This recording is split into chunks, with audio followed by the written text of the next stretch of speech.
Anong adik si Robin Barilang Asia? Grant Emerson Opeña, hindi raw adik si Robin. Pag-usapan natin yan si Robin kasi nung nakaraan hindi natin napag-usapan. Anong sabi ng anak niya? Aalis na lang ako dito sa Pilipinas pagka naging vice president yan. Bakit? Ganon ang sinasabi niya. Television yun On public television yun Ang tawag dito, ini-interview yung anak niya, si Kylie. Aalis na raw siya. Bakit? Ikinakahiyaya niya yung kanyang ama. Bakit? Nung drug test time ng Senado, bakit? Nagpa-drug test ba siya? Sa palagay niyo, nagpa-drug test siya? Di ba pinagupit niya lahat ng kanyang buhok? Sinasabi ko yan. Ipinagupit niya yung kanyang balbas. Siguro pati bulbul niya, pinaahit niya rin. Kasi para hindi siya ma-detect. Kasi kuha yan sa sa hair follicle nga Di ba pinagupit niya yung napakahaba niyang balbas sa ginaganong-ganon niya? Illegal drug possession of firearms ang kaso ni Robin. Di ba Robert Castigador? Alam namin yan. Marami kaming kakilala na kilala si Robin. Lalo na noong naging ganon sila hindi lang ganon ganon na ganon sila ni Digong. Anong inaasahan nyo doon? Malamang baka libre na nga yan baka libreng-libre na yan. Di ba? Anong inaasahan nyo? Babayarin pa ba yan ni Digong? Sa mga siyempre libreng-libre na yan kay Digong. Binigyan pa nga ng pardon. Kaya ngayon ganyan na lang yan. Halos sa pagsunugin daw siya ay mangangamoy Duterte na raw siya. Kaya ganyan yan loyal kay Digong. Kasi nga nakakalibre yan. Ganon yun. Hello Butchog. Hindi mo na mabibrainwash ang mga tao. Wala akong pakaalam sa inyo. Lalaki nyo na. May mga uba na yung bulbul nyo. Bakit ko pa kayo bibrainwashin? Sinasabi lang namin dito yung totoo. Bakit kinakahiya ni Kylie Padilla ang kanyang ama? Na pagka naging vice president, hindi na kasi maganda yung isip ni Robin. Parang may tililing na. Tingnan mo pinagsasabi niya. Senator siya. Isa pa yan, alam mo kung sino yung mga kulang-kulang na senator o vice president, tapos senator pa, may congress pa. Yung mga pasaway sa lipunan na pinapasahura natin, isa na yan si Robin Pinapasahura natin, tingnan mo, naglilingkod siya kay Digong. May naipasa na ba yan na batas, kahit isa man lang? Anong sabi ni di Kylie Padilla?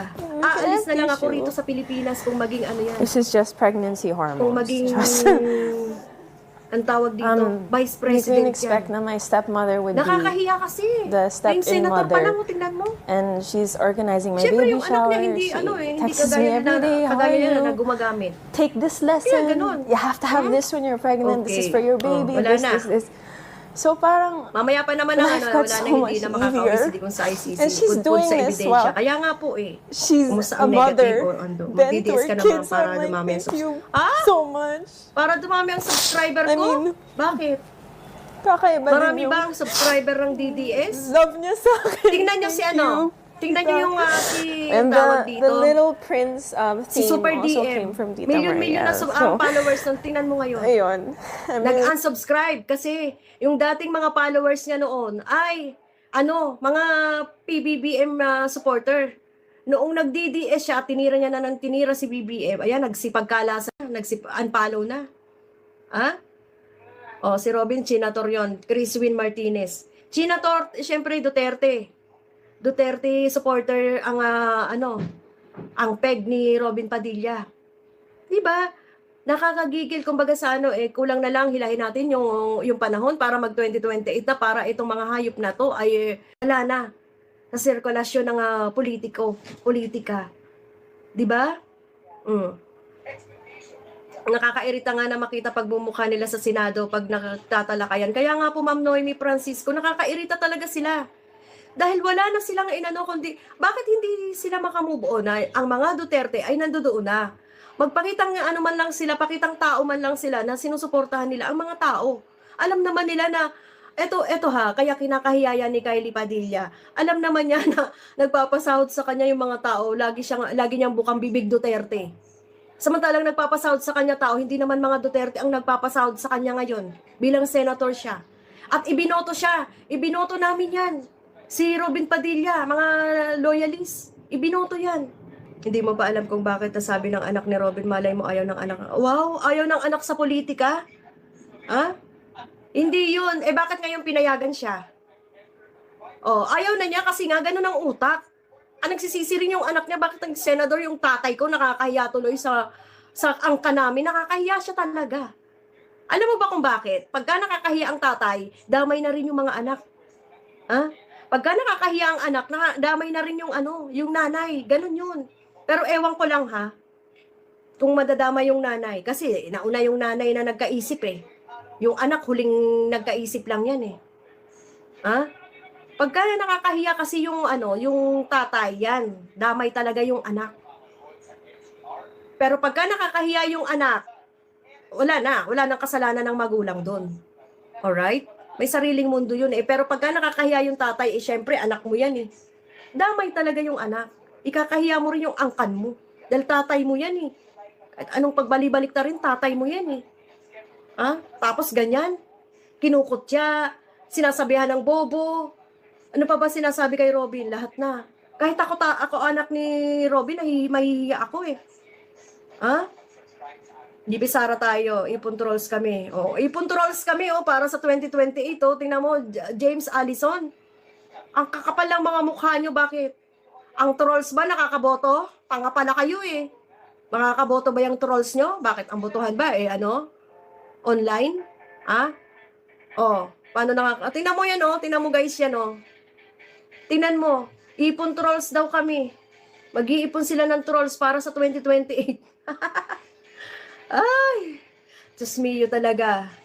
Ha? Kaya nako, ano-ano na kayo na hindi yung susuportahan nyo yung mga nakakahiyang tao. Lalong-lalo na yung si Robin. O, tingnan mo ngayon si Kiko Barsaga, si Leviste. O, mga nakakahiya.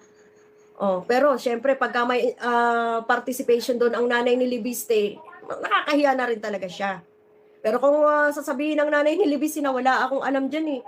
Hindi ko alam kasi anuhin ko yung anak ko. Talagang ipagtatanggol niya rin yung sarili niya dahil siya ay tinubuan na ng na naging politika siya, lalo-lalo na si Loren. Tinubuan na siya diyan ng ugat sa pagpupolitiko niya, tapos ngayon malalaman eh. Ganyan pala ginagawa nila. Oh. Dapat linisin niya rin yung pangalan niya as magulang siya. Yung anak niya na yun, may sariling isip na yun eh. Hindi na yan baby. Kasi ang bata, habang minor pa yan, hawak yan ng magulang. Kaya, ano mo pa yan, na tawag dito, napapasunod mo pa yan. Hanggang 17 years old, yan, minor pa yan. Pwede ka pang masisi dyan eh.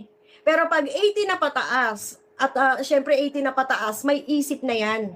Yan ang legal age nila. Hindi mo na hawak ang mga isip niyan. Okay?